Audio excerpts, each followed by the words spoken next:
Bom dia. Good morning. Bom dia. Bom-vindo. Welcome everybody back to here at Sao Paulo for the 2017 Automotive Logistics South America Summit. It's my pleasure to welcome many of you back here to this conference. This is our 9th year running the event, always in Sao Paulo. And of course, we're very pleased to join you again. For those of you who don't know me, my name is Christopher Ludwig.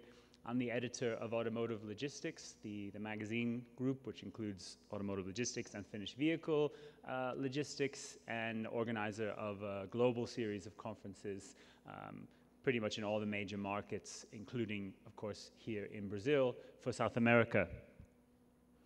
I'll be your host for the conference today, so I'm afraid you'll have to be putting up with me for the better part of the morning and afternoon, but we will make it worth your while. We have a great series of analysts and experts in this sector, as well as representatives from car makers, tier suppliers, and excuse me, many leading logistics service providers who will give you plenty of insight to what's happening here on the market. But maybe just to remind you all that these events are really about what you put into them, not just what you take away from presentations or panels on the stage. So ask questions, get involved, use the time in the coffee breaks to network. We'll have think tanks in the afternoon, sort of smaller roundtable discussions, which will give you an opportunity to discuss things in smaller groups. We have lunch, and we have, of course, a great gala dinner this evening. So again, I usually don't have to say this, luckily, to our audience here in Brazil, as you're all not so shy, but you know, keep open-minded and come ready to learn here. And of course, any of you who have gotten to know me over the last couple of years, you'll know I've usually got my eye on the next caipirinha.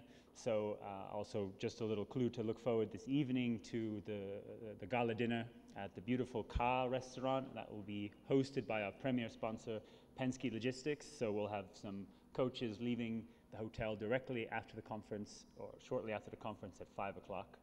And we look forward to all of you joining us there as well. Speaking of sponsors, I wanted to just take a moment to thank our sponsors and recognize them, not only for helping to make this event possible, but also because, of course, if they're sponsoring this conference, it means that they have specialist services, products, and expertise very specific to the automotive logistics industry here in South America. So as I just mentioned, our premier sponsor, once again, is Penske Logistics. We're very pleased to have a great partnership with Penske in multiple regions of the world, including North America and South America. We also have our global sponsors. They are global sponsors because they sponsor pretty much all of our events around the world, and that's 11 of them, I think, this year. So it's no small feat. And our global sponsors include China's Changzhou Logistics, CDC, and the CDC sister company, as well as Jeffco.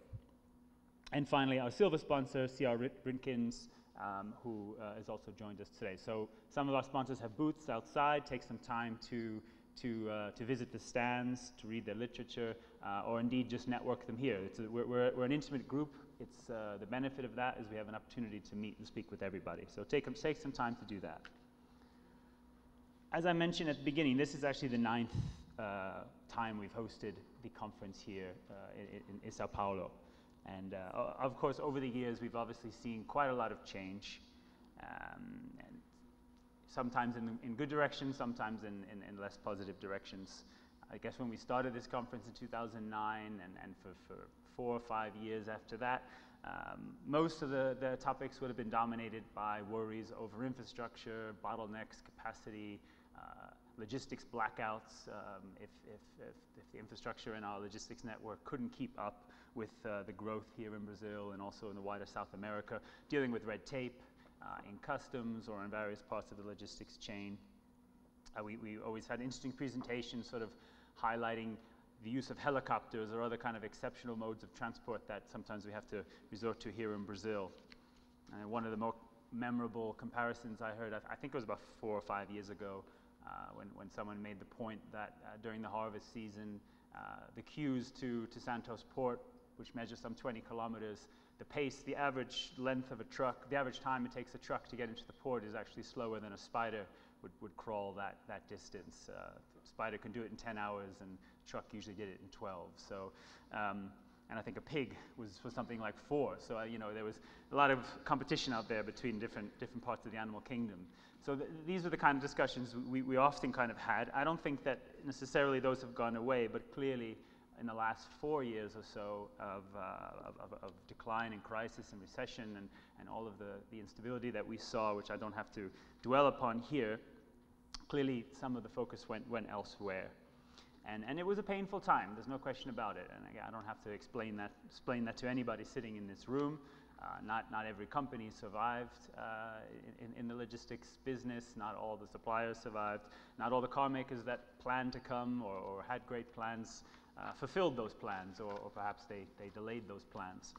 And certainly the focus on price and cost cutting and short-term thinking, often by necessity, perhaps dominated many parts of this industry. But this year, and I'm not pretending that everything is sunshine. Obviously, it's a bit rainy out anyway. But clearly, we are in a different situation, and you know, we've turned back towards some growth here. The domestic market picking up, the exports pretty much surging, inflation very low. I think it's the lowest we've seen it in Brazil this century. I'm not sure we call the political situation stable and exactly secure, but nonetheless, it's certainly better than at various points when we've gathered here at this event in the last several years. So there's many things to be positive about again, and you know, with this return to growth probably comes back some of those familiar headaches about congestion and about capacity and supply and infrastructure and competition. Of course, we're still a long way from the peaks and the former expectations, but I think now maybe we can look for some hopeful realities, and including reforms, whether reforms on the government side or maybe lessons that we've learned in this sector that hopefully put us in good stead moving forward now that the market is growing again and hopefully continues to do so. I'll have some experts on stage shortly to give you a lot more detail on that and the outlook, but I think that's the big reason that we came together this year, and it's the headline theme is what lessons has the crisis sort of forced us to adapt, and what can we learn from them going forward? How can we prepare and celebrate an even brighter future ahead? And of course, looking ahead is not an easy thing to do in a crisis, but it's of course a necessity, and I think in the automotive industry especially right now, whilst Brazil has been in crisis mode, the automotive sector globally is in full transformation, whether it's the connected car and the change in the product itself, whether it's an investment in autonomous vehicles and electrification, and all of these things we're seeing across that are driving supply chain and R&D investments across the global sector. And I don't think that this will ultimately be different for Brazil, even if perhaps it hasn't been the first focus here. We see it in supply chain and logistics as well, whether it's big data analytics, looking to improve visibility through improved software optimization or other systems, automation, advanced automation, the Internet of Things and wearable devices. These are all things that obviously are starting to be discussed, not just discussed in the supply chain, but a lot of use cases and a lot of expectations. So I think if Brazil and South America is to move forward out of the crisis now, it obviously, these are not discussions that will skip this region either. And I think over the course of today, we will hear quite a bit from companies, either what they're planning, what they've been trialing, what ideas there are out there, what new tools and technologies could support this sector. So with that, I am looking forward to sharing these ideas, to hearing from our panelists and experts, to discussing them with you, to your questions, to your response, to your critiques, and to your comments. We have a great first session here, which we're going to kind of look at the market in terms of some of the statistics, in terms of some of the forecasts that we're looking at, and then we're going to actually have presentations from a logistics provider and not yet on stage, also a car maker. So let me introduce our panel to you before we get started. We're first going to hear from Helton Arsenio, who's a senior analyst at PwC Brazil, and Helton will be able to provide us some market context and some forecasts and looking at the economic situation in Brazil and some of the wider trends in the automotive industry. Very pleased to welcome back to the stage as well Paolo Sarti, who's the Managing Director for South America at Penske Logistics. And our third speaker, who is literally on the way, Sao Paulo traffic, again, I don't need to explain this to you, is Newton Karasawa, who's the Director of Logistics for GM Brazil. So Newton will join us by the time of his speaking slot. And at the end, we'll leave, so each speaker will speak about 15 minutes or so, and we'll have plenty of time for some Q&A as well. I should have noted as well, and I hope it was obvious, but presentations can be made or questions can be asked in Portuguese or English, the simultaneous translation. So please, if you hadn't picked up a headset and you want one, it's just outside. And if you don't understand what I'm saying, to get that, then someone please tap them on the shoulder and explain. But I believe most of the presentations will actually be in Portuguese.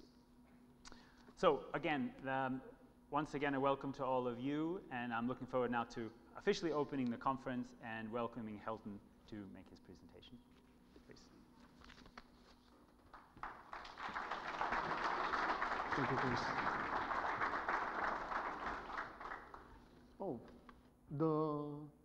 Chris, do you have it, the slide checker? Oh, it's this one. So click that forward. Okay, thank you. Well, good morning, everyone. For me, it's an honor and it's a truly pleasure to be here with you today. I'm Elton Arsenio, and before we start the presentation, I would like to ask you three things. First of all, I know that the presentation is being recorded and it will be on YouTube, so please, I'm very tense, I'm very nervous to be here today and be the first presenter. So please, don't make fun and jokes after that presentation. Thank you. The second one, I would like to ask, as I said, I'm very tense, so please, if may I present this in Portuguese, my native language, I will be way more comfortable to present this. Can I? Thank you. The second one is please. O segundo é. The second one, the third thing is, don't pay so much attention at the figures that will be presented, but the ideas that will be shown and everything that will be said and discussed in the next 15-20 minutes of this presentation. And what we're going to be discussing today are three different subjects. The first is how the evolution of the automotive industries along the years and how will be the future by 2023. After that, I'm going to speak a little bit more about the Brazil situation and how it's been happening, a loss of protagonism and what can happen in the next few years. And afterwards, we'll be discussing how trends influence directly the evolution of the industry, the future of the industry, and how exactly each one of the companies that are present here today should be positioned to fight the crisis and put inside the evolution of the industries two main actors or players. The great changes of the behavior of the consumer and preferences as regards automotive services and technological progress, and second one, the positioning of governments as regards regulation and how it will work in terms of efficiency and energy efficiency of the vehicles and also urban mobility. Looking at automotive production, I would like to say that I'm a senior in TWC, responsible for projections of the automotive industry in a very sensitive way. We have historical data since 1990 based on the production of each model that was produced in each one of the manufacturers in each country where there is a presence of some O&M in the planet. So these are very sensitive data, and we work on them very carefully very careful on projections for the next 7 years. So how it will work the industry by 2023. What we see is that as the years go by, the the automotive production has been uh, getting its records. It has produced 32 million vehicles, and by 2023, we expect it to grow by 20 million units a year.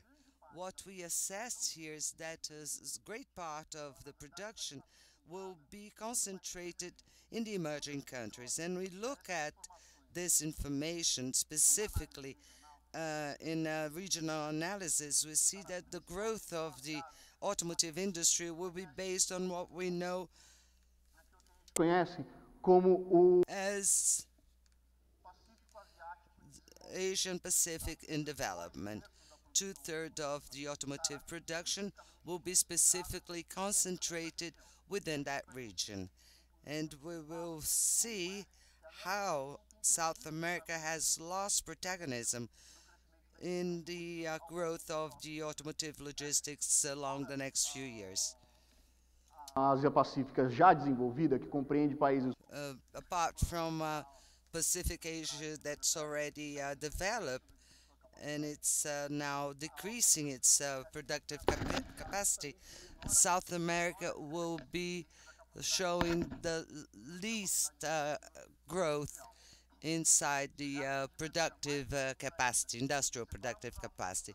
If we note the performance and growth in each country, we see three main countries being the players in the next few years. China, obviously, that will carry on consolidating itself as largest producer. principalmente a Tailândia, que também tem India and Thailand, that has announced investments to make more robust its productive capacity. Here I can show you a little better how the ranking of the automotive production will be by 2023. We can note that within this scenario, Brazil is in 12th position, that in 2013, the peak of the Brazilian industry, it was the main economy in terms of automotive production in the world. Now will be the 10th. If we look at the red line, which is mainly what will tell us the use of the productive capacity in South America, in actual terms, an efficient O&M is that uses its productive capacity around 80%, which is something like the global average on the black line. But since Brazil had series of investments in terms of improving its productive capacity, at the same time as production dropped, the use of our capacity had a very abrupt drop of 80%, which was the trend, the global trend in South America, to reach in 2016 the level of 46-47%. When we look at this red line, it represents very similarly how it was the use of the productive capacity also in Brazil. If we look specifically at the whole historic data that has been developed as regards production of the automotive industry in Brazil, I can note that the peak of the production was in 2013, when we managed to get the 3.6 million vehicles produced annually, and as from then on we had an effect where similarly, as I said before, it started the drop in the productive capacity. There was a great investment to improve our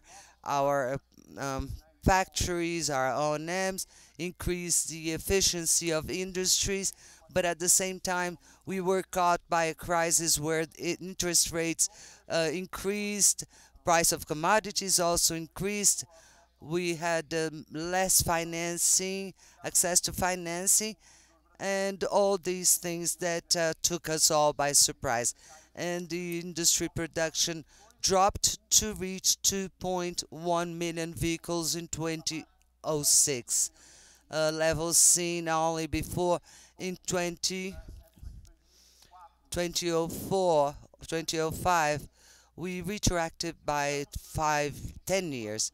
If we think about the measures that have been taken today and the growth that can be achieved, it's still very shy. By 2023, we can reach 3, 3 million vehicles produced annually, and we're hoping for that. But the scenario of growth for the automotive industry will be very shy, and it will only recover to the levels where we were in 2014. So if we assess the um, A gente vê por meio dessa the trade balance through this a red line, it informs us in imports that started to grow as from the time when the industry lost competitiveness, and at the same time the access of purchase to imported vehicles was easier for Brazilian consumers. And this growth of imports compared to sales in the Brazilian market grew non-stop by until 2011.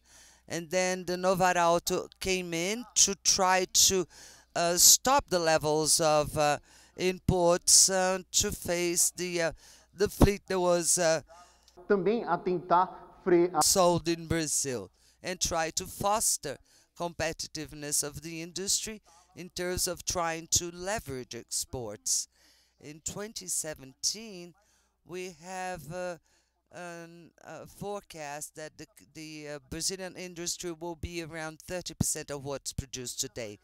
It's still not an exact data, but will be very close in terms of exports of units of what was done in 2005, which was the peak of the automotive industry exports. So we have to assess competition as regards to other countries. First of one of it being Argentina, which has a very similar performance as Brazil as regards its productive capacity, but also its production is very stable.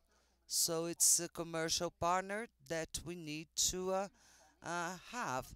And also a relation similar to Mexico, different positionings and industrial policies, national industrial policies. During the period where Brazil had, as regards 2012, 2017, it tried to reach its capacity, productive capacity, to try and meet the demand of the regional market.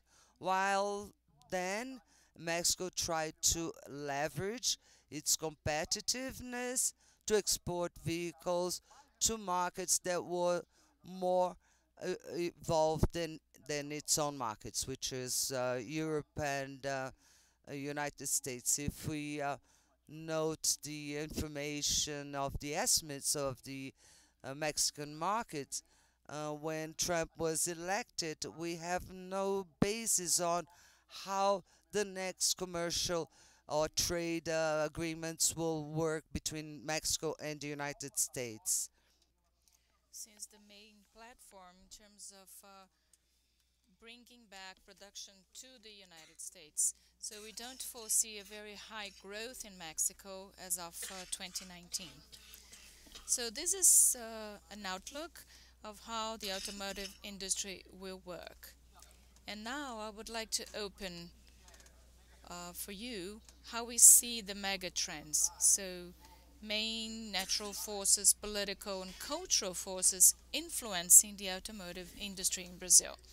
What we can see is that there are major 5 changes or mega trends that will influence all markets and countries, all governments, and all consumers. The first one is that, as I said before, Asia plays and will play a major role in the automotive industry from now on. The second one is that there are demographic and social changes that are very deep going on in the world, especially the rise of a generation that sees cars with a very different idea of property. Owning a car is not necessarily a social status symbol or a symbol of growth in life. Cars are just a means of transportation, something that can be used temporarily, used and discarded without necessarily having to own it. Then come the technological breakthroughs that are part of our lives and making access to technology much easier. Then comes the rapid urbanization.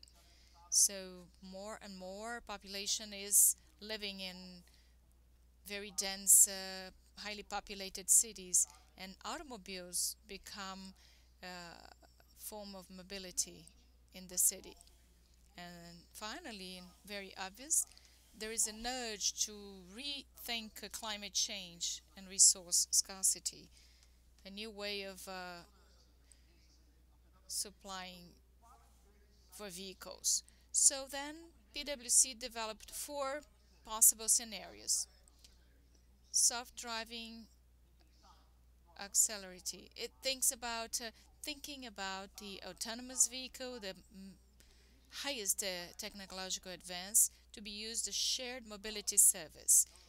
Then comes the electric chauffeurs. Electric chauffeurs are as a shared transportation service for light vehicles can meet a specific demand of governments. So thinking of vehicles meeting the need for urban mobility to try to solve issues such as traffic, quick transportation, and discussion of dense, highly populated urban centers.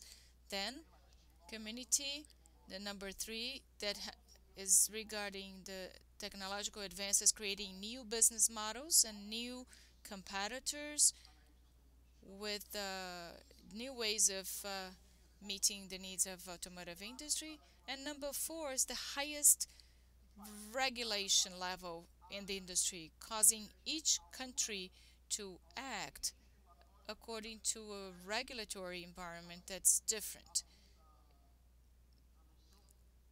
causing the idea of a global service, a global work of car manufacturers becoming harder because each OEM would have to act specifically according to the policies present in each country. Therefore, global scale works would become ever more difficult. Of course, in these type of exercises tend to come to a balance when it comes to reality or both ends meeting and acting together to form something else. But this is pretty much how PwC sees the future, and we see that this is a much brighter future than we have today. Thank you.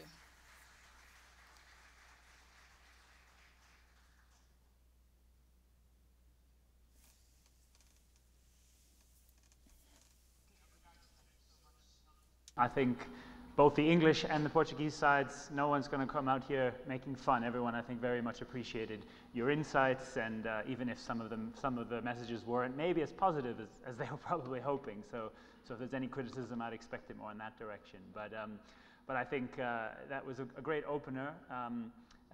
You get a sense of obviously what's happening both on the kind of macroeconomic level, but also these mega trends as we kind of highlighted a bit there. If the current forecast for production growth is relatively sluggish, this focus on this change in mobility, the change that's sweeping across the industry, and the impact that that's going to have on this sector, I think is really something that everyone in the automotive sector is really concentrating on and trying to get their head around right now. and what it will mean for the people in this room and logistics it raises a lot of interesting questions, and I actually think logistics can be at the forefront of some of this change. Next up, I'd like to invite Paolo Sarti to give us perspective from Penske Logistics.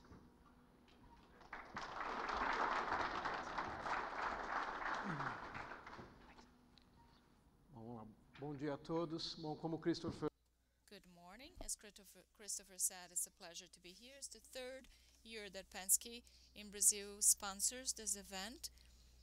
We have been present in automotive logistics events in other countries, and it's the third year in Brazil. I brought some topics that Chris asked us to address. Some of them are similar to those that Elton mentioned, and others are complementary. Some topics about technology, new technologies that we've heard a lot about and how they affect our specific business, as well as lessons learned from crisis periods and after crisis periods. Things we should learn and not forget from now on, now that the economy is picking up again. Talking about Penske, basically we have 4 business units worldwide. Penske is a group that with sales of $25 billion divided in 4 units. We are within the transportation unit. The head company is a truck leasing company. It's not very common in Brazil, but it is common in the US, and it's one of the largest truck leasing companies in the United States. That's the main business of Penske in the US, and the Penske Logistics, which is the division in Brazil, is part of this group. The second division is the automotive one.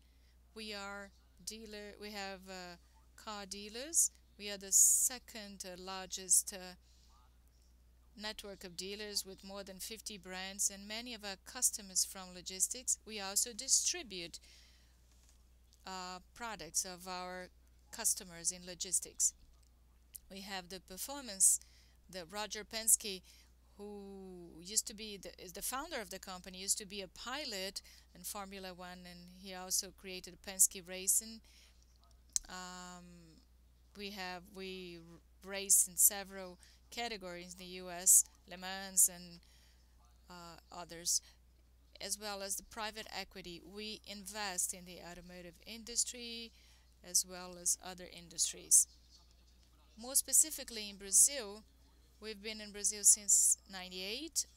Next year will be the 20th anniversary, and there are 4 services that we provide here in Brazil. DSM, which is the management of warehouses, several models, customer dedicated or multi-client warehouses. TM, which is transportation management. In Brazil, we don't own our own fleet, but we work with other partners, dedicated or not, providing transportation solutions for our customers. LLP, which is a new activity in Brazil. We've doing this for 6 years now in the country with some customers, which is basically about optimizing supply chains, helping customers to optimize their chain, saving money. So we look at an entire logistics network and supply chain network for our customers. And professional services, PS, which is a consulting branch, we provide this type of support to customers who have specific needs. So these are some of our customers in Brazil. We have customers in the automotive industry, consumer goods, retail, electronics. Market overview. Elton gave a good overview about the global market situation in the automotive industry, but I'll focus a bit more in Brazil, more specifically. When we say that the market is growing again, it's clear for those that are involved, but we see it in the last 3 months or 6 months, this really happening. Talking about light vehicles, these are Amfavia data. In the last 3 months, there has been a growth in the sales of vehicles. The change from September to October, and when you compare October 2017 to October 2016, a growth of 27.6%. Elton talked about this already, but we compare 10 years, so although we are growing, we will probably reach 2 million vehicles sold if we include November and December. These figures are up to October, so this is a very good growth, of course, but we are going back to the levels of 2007. So when we say that was a lost decade, this is a good example of it, because of course we have a lot to celebrate because the market is picking up again, but we are actually going back to the levels of 10 years ago. And in 2012, 2013, when we were getting to 3,200,000 new players and new plants, new OEM came to Brazil expecting to reach a market of 5 million units, and now actually we're going back to the levels of 2 million, although we are growing, which is good. And this chart shows a comparison from January to last year, and January to February, and then the same period in the last year. So actually growth started as of May. So when you look year to date, January to May, that's when we started to get better. So 2016 was the worst year in history, and as of May we started growing, and now it's becoming steadily this growth, a steady growth. So it is a consistent market pickup. Now talking about exports, this is the good news. Then here we're not going back to the figures of 2007, but actually talking about a significant volume of exports. Up until October, we've exported 627,000 vehicles, most of it in Mercosur, but it shows the possibility of Brazil becoming a global basis for exports. Many of OEM companies that are in Brazil manufacture global vehicles with global platforms, which did not happen in the past. We have production capacity. Of course, there are a series of issues such as tax costs, logistics costs, but we start to see Brazil as a potential player in world exports. Production. Elton has talked a lot about it. His slides are very complete. But here we also see that production is accompanying sales, so picking up again, but still going back to figures of 2007. Now, talking about new technologies. There are new technologies that affect all the markets where logistics operators are present. I try to talk about trucks because given the size of our fleet in the United States, we're always looking into what can happen in that front. So autonomous vehicles is something that's been the talk of the day, but a lot about light vehicles, autonomous cars. But how could that apply to trucks? Freightliner is a major company. We are a customer of Freightliner in the US, and they have launched an autonomous truck. We were present at the launch, and we are doing several tests. Also, you probably heard about Uber that had a campaign in which they delivered a product of a brewery company using a truck, autonomous truck for that. And recently Tesla has launched its electric truck, that has several uh, technologies to make it autonomous. What is the difficulty of applying this to the market nowadays? Penske has made several tests in the US, and there's a lot of questions whether that will be possible. Of course, this technology will help enormously, as it is doing in cars, to reduce accidents. Safety is the main focus, but one thing is safety, and talking about a driverless truck is different. We have a lot to evolve. Penske is making several tests. We're not talking about fully driverless trucks, but convoys. When you have a first truck with a driver and the following trucks will not have drivers but will follow the main truck. What is the advantage of this system? First, fuel savings, because when the resistance of the air is slower or is smaller when you are behind the other truck and in this vacuum, so to speak, so fuel consumption is much lower. The problem, there are a series of regulatory issues in the US about this, several tests involving Tesla cars involved in accidents. There were accidents in which the car had a driver, but although it was an autonomous car, there was on the on autonomous mode. You know, it's complex when you're talking about a car, but imagine with a truck. So there's a lot to be discussed in regulatory terms. And this is in the US with roads and access. That's quite different from the reality in Brazil. Our roads follow a certain standard.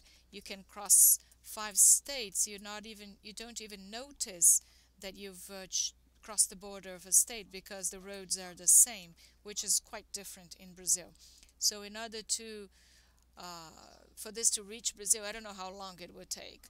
In the United States, Penske cannot still see this happening in less than 5 years. Despite all these tests we're conducting, we believe that only 3 to 5 years will be able to employ these convoys of trucks. Imagine this with fully autonomous vehicles. The main concern is about safety. So you cannot have a technology that is 100% safe in cause of and may cause an accident. So this is what we've been doing so far lately. So just for you to have an idea. And just to wrap up, last year we talked about what we could do to overcome this period of crisis in terms of relationship with customers, not only logistics operators, but OEM companies and all the suppliers in the chain. In a moment where the demand goes down and there is an excessive of production capacity, what could be done during this period? And one good thing that comes out of the crisis is there's a series of dogmas and paradigms that you said you never change, started to change during the crisis because there was no other option. You either reinvented yourself and looked for different solutions, so you risked going bankrupt, as many companies did. So this type of crisis forced companies to innovate and do things differently. But we cannot lose sight of this, because all these initiatives that we made to reduce cost, different relationship with customers, when volumes start going up again, we tend to forget and going back to old ways of working. We should not do that. I think Brazil has improved its productiveness enormously during the crisis. We were forced to do that, and we cannot go back to the old ways. Also, regarding suppliers,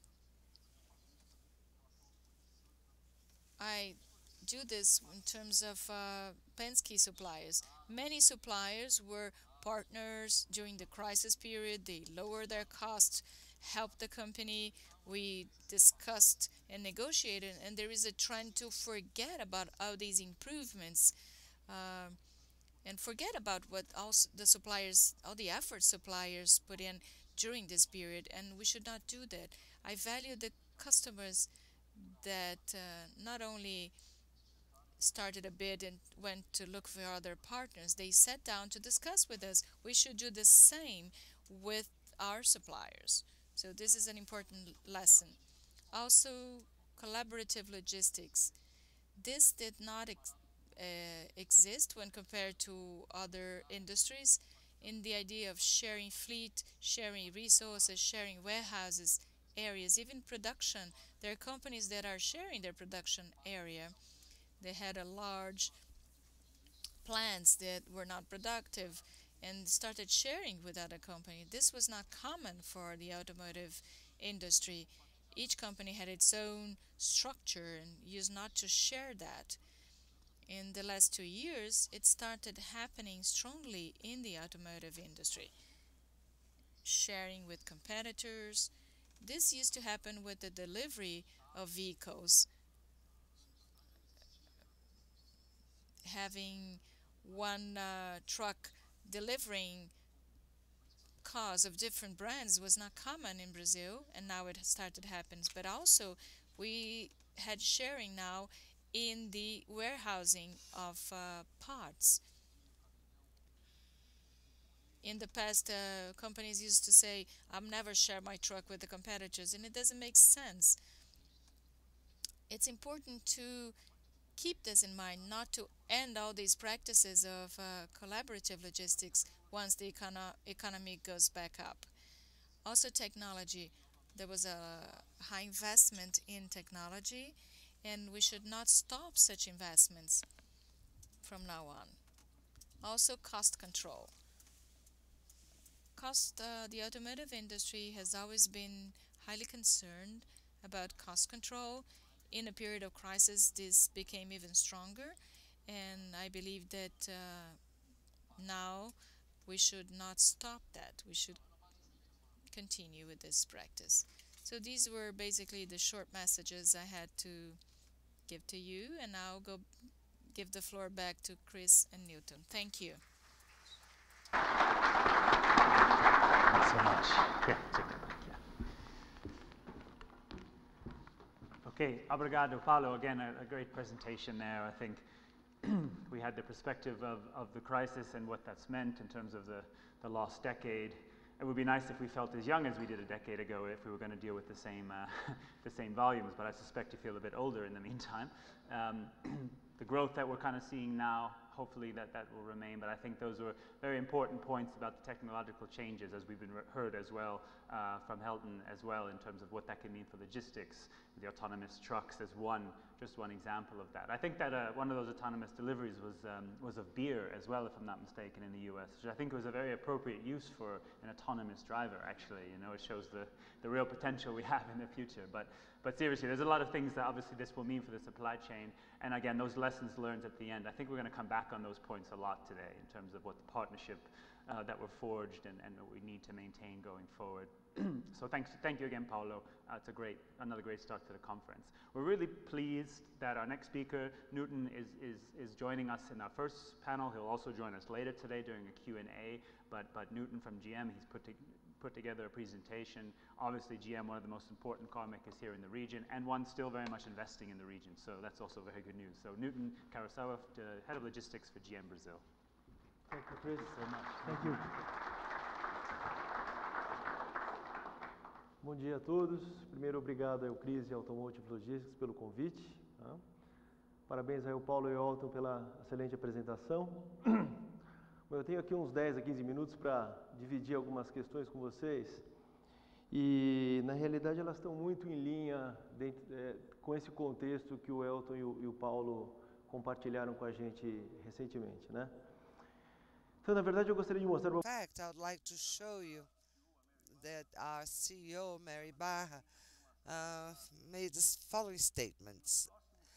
in the next 5 years, this industry, this automotive industry, will change more than in the past 50 years.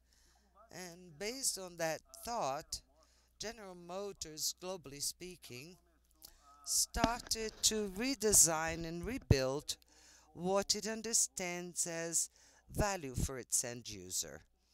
How will we survive in a world where, as Elton said, the concept of value in the car starts to be relative, especially with this millenniums generation. Something that we have with car, that concept of freedom to have your own vehicle. This starts to change in the relevance of other attributes that start to come, such as technology, and they start to change the value of the car. And this moved us as General Motors to rethink our business model. So essentially, we defined four priorities within the mobility, individual mobility. First one being connectivity. Some of you may know General Motors in Brazil has the All Star. You have access to Wi-Fi in the vehicle. The first large O&M that did that massively.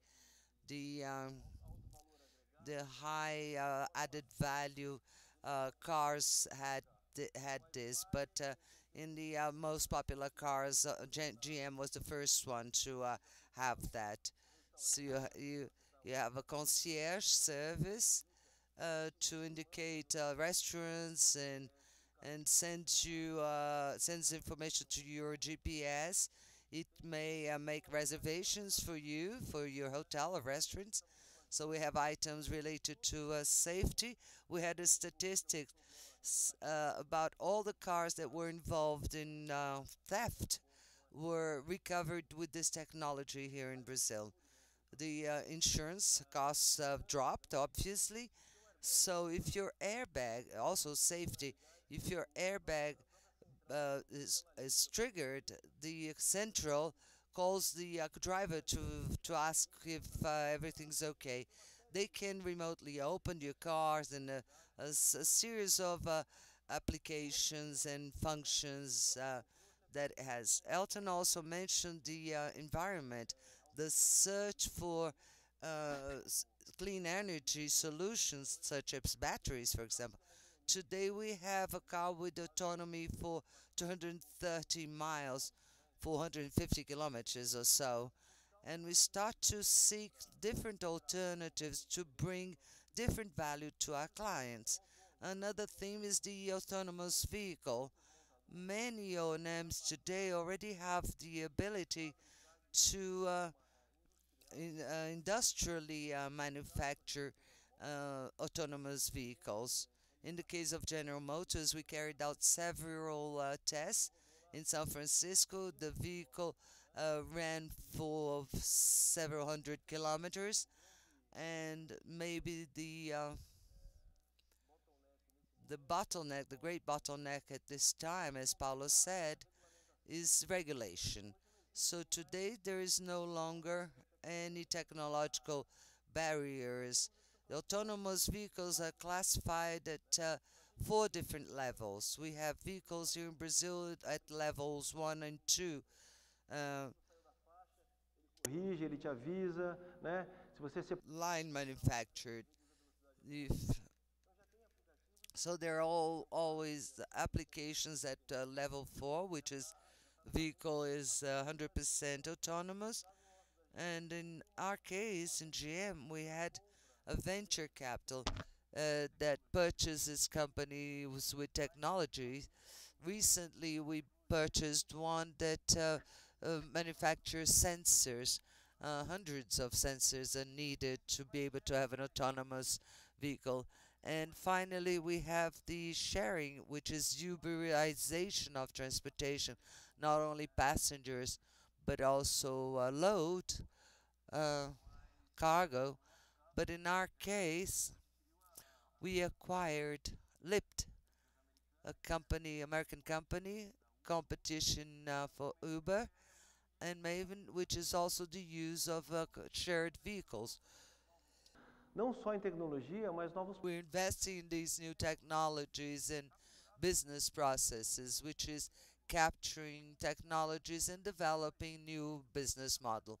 It's like a startup. You can have a startup that have the development of technology and others that develop new business with the development of those new technologies.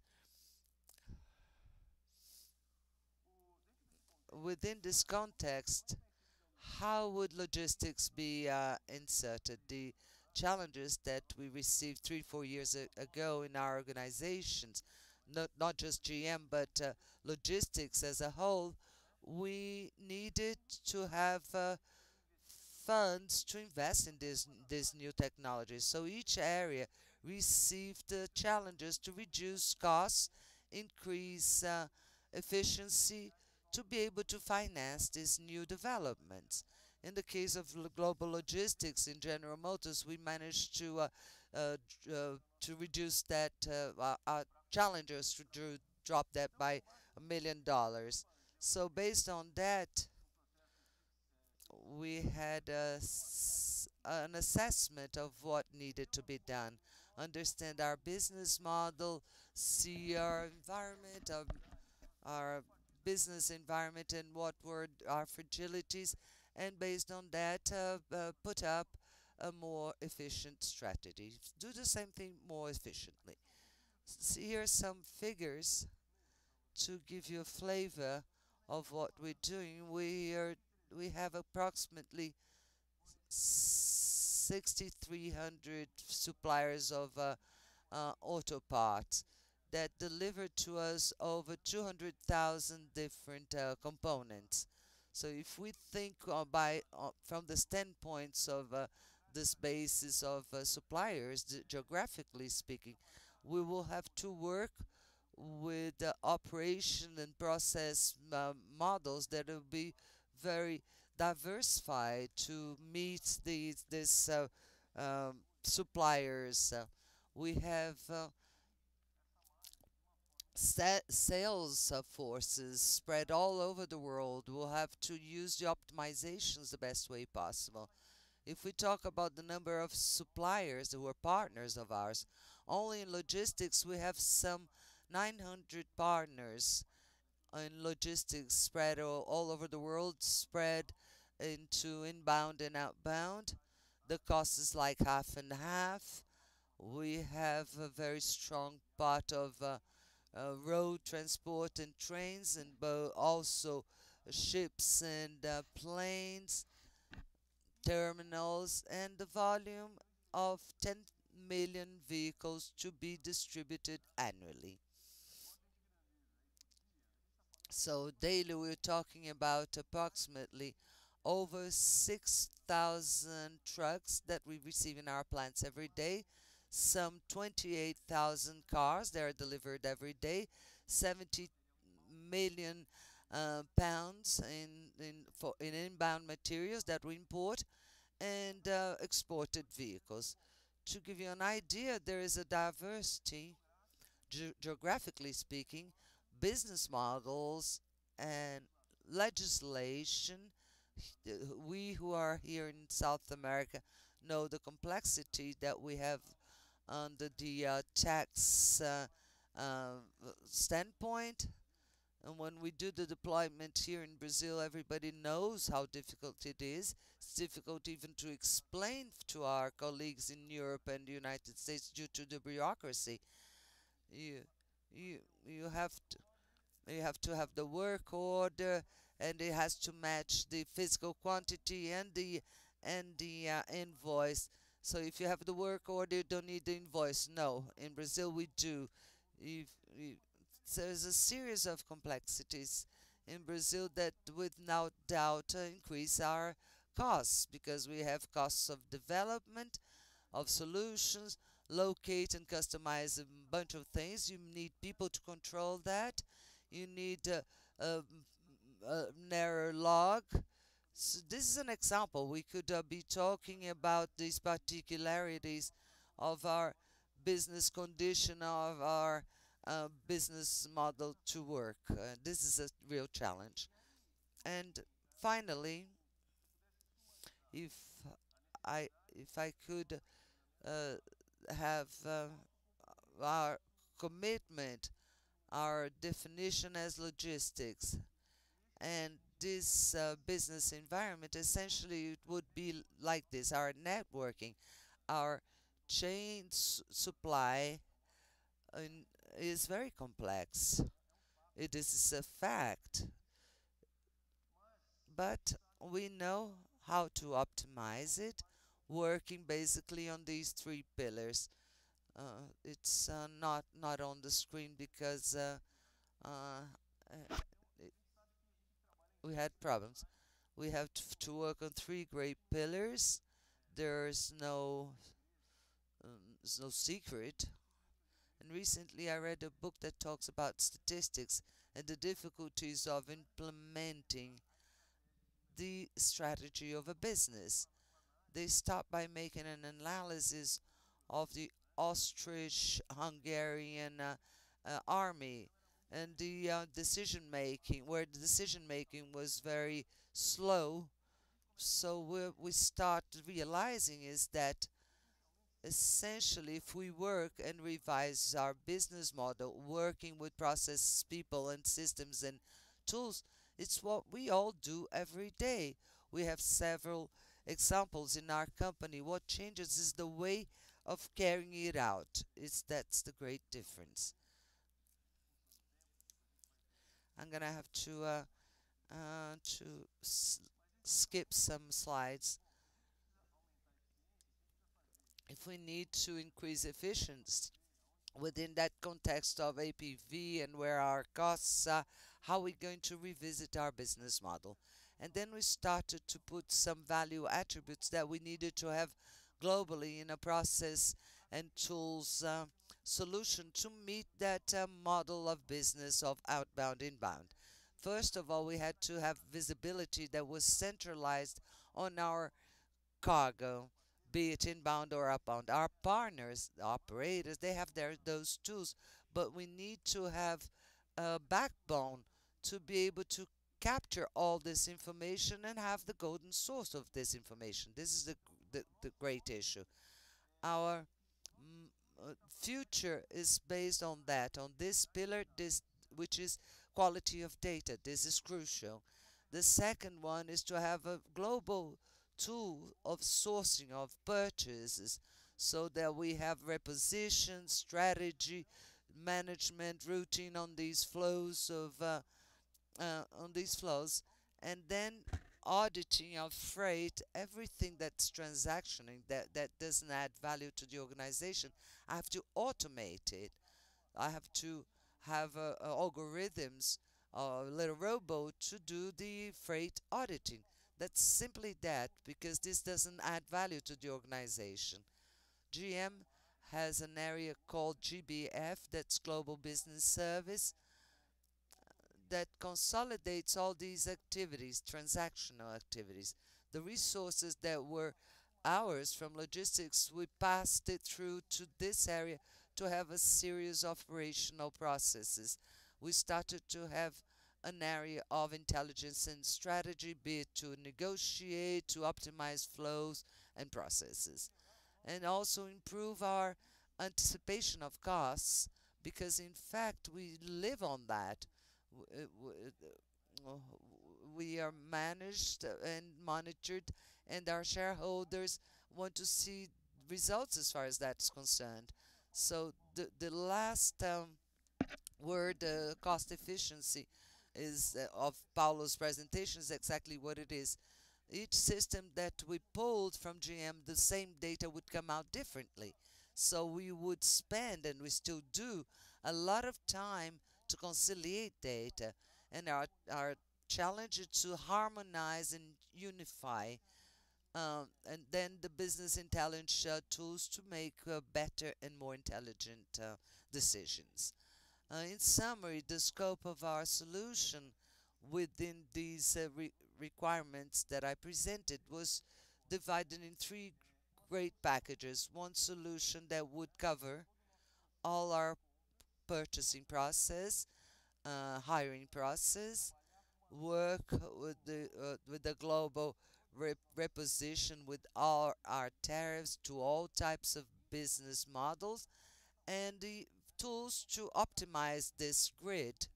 To illustrate one example, we had, for example, in General Motors in the Asia Pacific area, we had 10 centers of cargo consolidation to bring it to open North America and South America. What happens is that it's as if they were in layers. Some some should CGM, others North America, others South America. With modeling tools, we reduced by 30% this structure, and we had a cost reduction of 16% only in that study. We put 200 man-hour to make an analysis that brought significant savings to us. To do that, before we had to do the sourcing and think what we want as a business model. Second point, Also define strategies by modality. For example in North America, East Coast and West Coast to bring materials. Since Detroit is closer to the East Coast, we have always used the ports at the East Coast, and then there was an option to bring all the cargo through the Pacific and then crossing the country, cutting the country with the modal transportation. So the cost was reduced and it was a big change in business model. And then in the middle, we have operational planning and optimization. All the tools associated to optimization of the grid. There are operators here in these tools, and in some cases we needed a more strategic integration in the company before giving this to the operators, and we started doing this to improve the flow of materials and finished goods. And finally, visibility and freight pay authorization. This seems so basic, but we make mistakes in basic things. So this lack of control in freight audit can distort your P&L, absolutely. So it's very important. So based on these three pillars that we see, data management in the orange bars, and this is it. And we changed the profile of the company by doing those changes.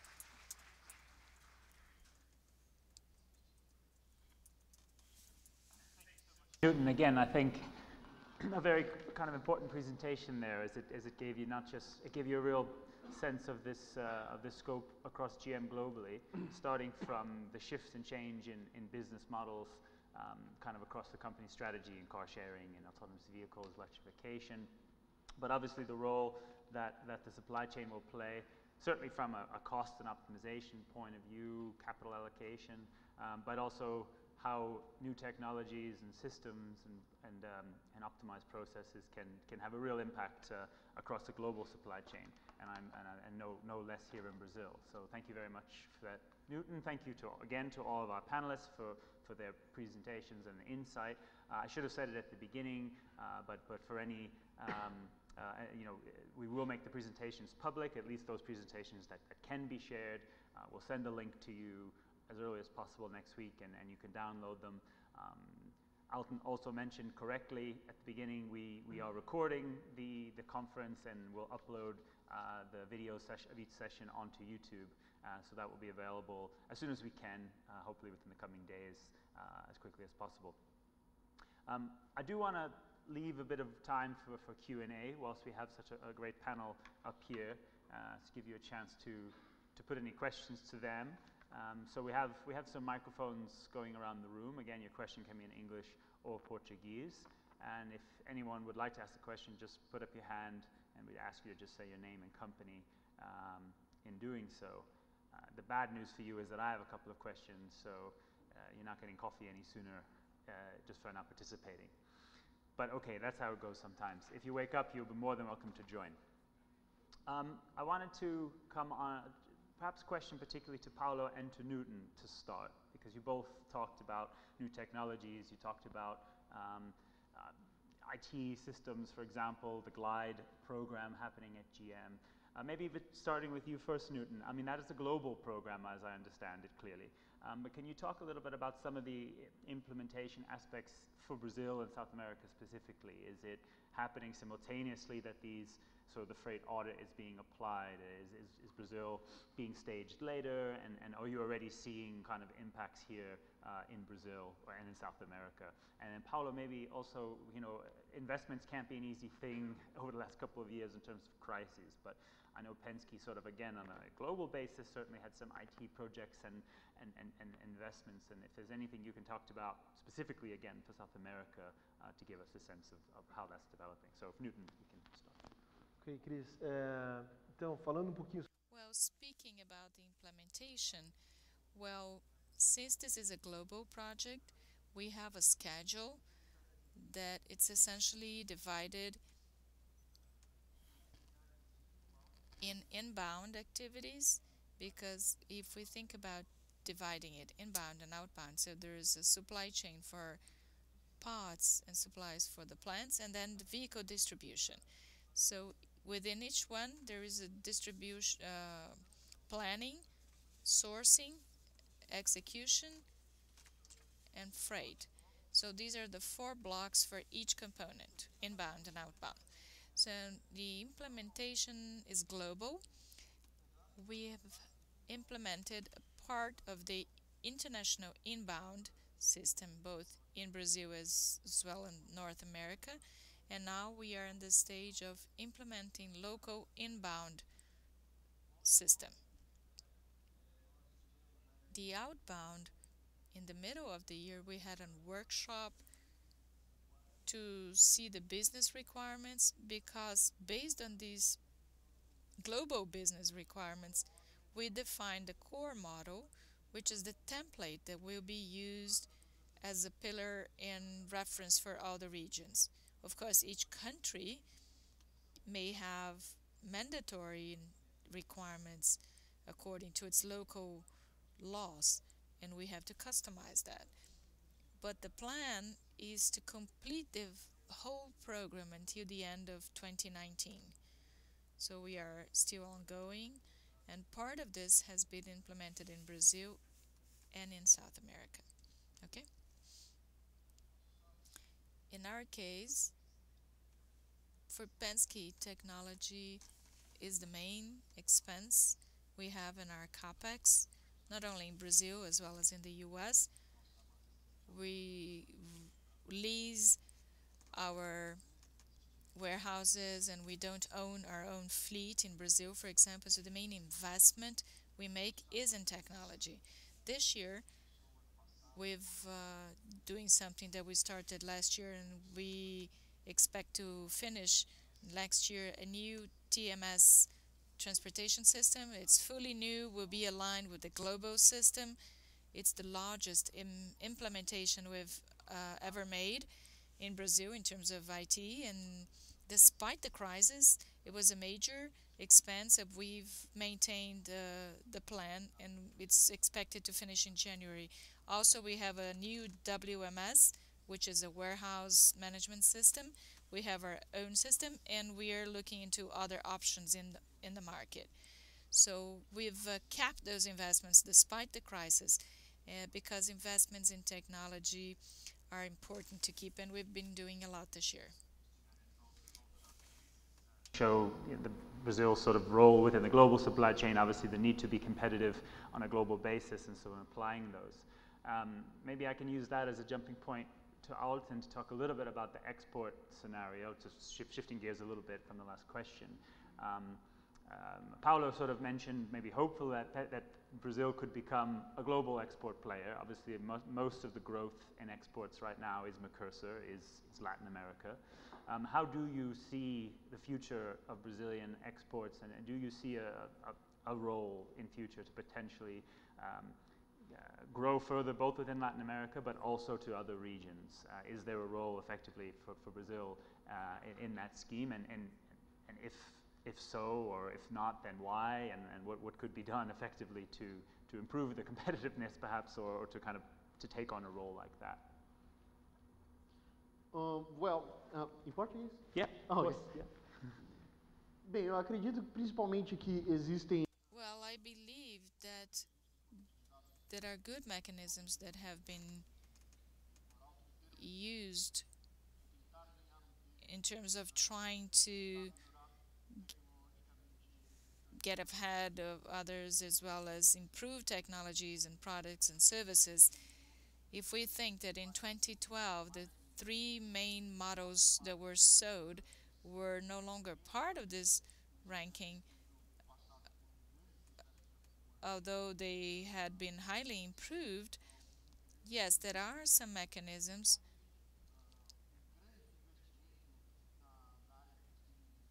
being used. For example, the main investment is made in technology and development, but not much has been done in terms of improving logistics infrastructure in Brazil to favor exports.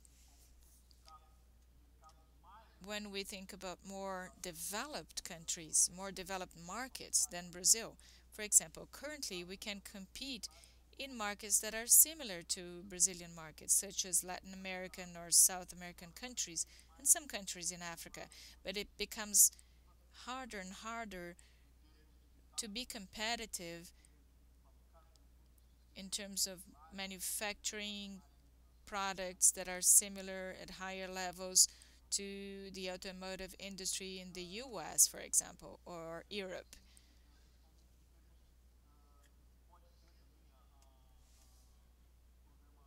Well, I believe yes. What could be the Route 2030 program and what it could generate for the chain involving auto part industry also. Thank you. Brazil as a kind of strategic hub in the global supply chain, whether that's for parts and material or in fact for vehicles, with the global platforms that Paulo also mentioned in mind, I suppose. So perhaps you can give some of your perspective on that. Cris, pegando até Well, getting one of the slides that Elton presented to us that shows how the global market is ranked, how Brazil is ranked in the global market, we see that the diagnosis and ranking is made by country. So Brazil ranks 10th. I think that more and more we should look at that analysis, especially in the supply chain, either inbound or outbound, in a global manner.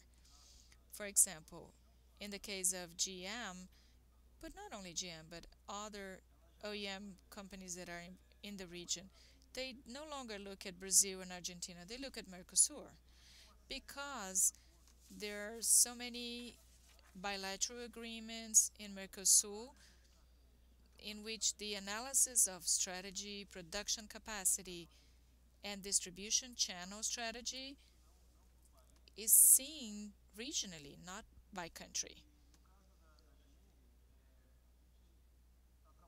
At GM, we're working strongly at looking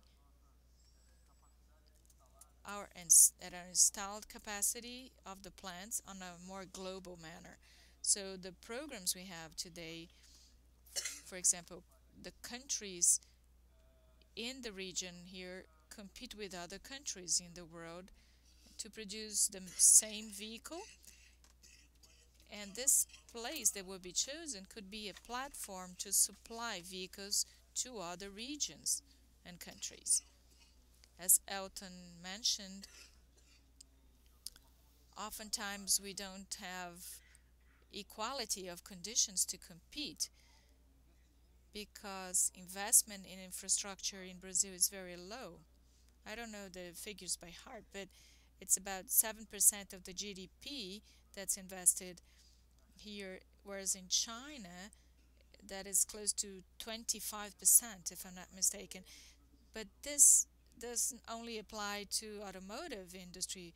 For example, agribusiness, soybeans growers have the same problem. You know, we are so highly productive, but the distribution cost is the worst worldwide. There is an indicator in logistics, it's called AGA, in which OEM can enroll to measure the productivity and efficiency of their plants. Gravataí plant of GM is among the top 3 in terms of productivity, but our costs in terms of taxes and logistics are so high. For example, import duties in Mexico. Let's say that something imported, the content of imported parts in Mexico and Brazil are the same, to give the same baseline. In Mexico, you pay less than 1% on imported goods. So at every $100, you pay less than $1 in imports duties. In Brazil, you have to pay $15. So if the cost of a car is $10,000 and 30% is imported, $3,000, 15% is $450. So if you talk of an EBIT of a company that has a 5% on average, that's unfair competition. This is why our cars are expensive. There is an efficiency in our industry, but there is a concern because we want to improve efficiency, because now our competitors are no longer the other 20 OEM countries present in Brazil, but there is this, we're competing with General Motors from other regions to produce the same cars that will be sold worldwide. Competition is literally global and not only domestic. Apple and Amazon, whoever else comes in to disrupt the business even further. But I think obviously very key points there about the competitiveness and the costs that are bogged down in the supply chain, some of which can be helped and controlled by logistics optimization, but some of which are clearly also regulatory and need to be addressed at a much higher level. Before I ask maybe my last question, is there anyone else from the audience who wanted to jump in, who wanted to make a comment or question? Don't worry, soon you'll have your coffee, you can wake up a bit more, and we'll expect more from you next round. But I wanted to just pick up that point about the import costs and some of that to Alton a bit, and ask if the government, if Brazil has always been considered a fairly protectionist when it came to its policy in terms of imports, certainly, and obviously there's been things to promote exports. Are we seeing any signs of change? Do you anticipate that there could be change? Obviously, there's more focus on Mercosur now and some of the trade agreements as such. Could we be looking at a more liberal trade and more friendly trade kind of policy going forward as Brazil reforms further?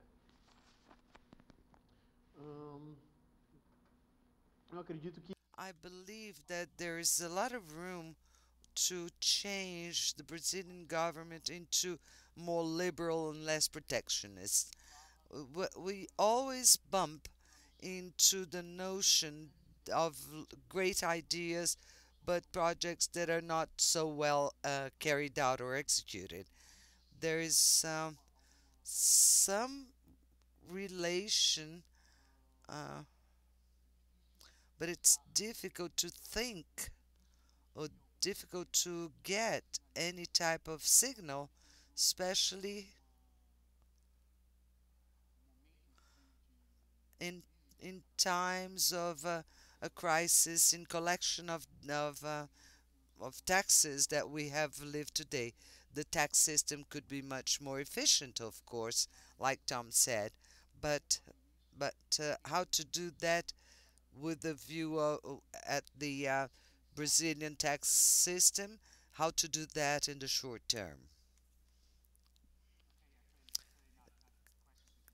The answer here, but just to kind of obviously raise it, and I suppose to make the point that this on matters like this, I think the automotive industry certainly needs to speak together with a voice to government and obviously raise your concerns at as a higher level as possible.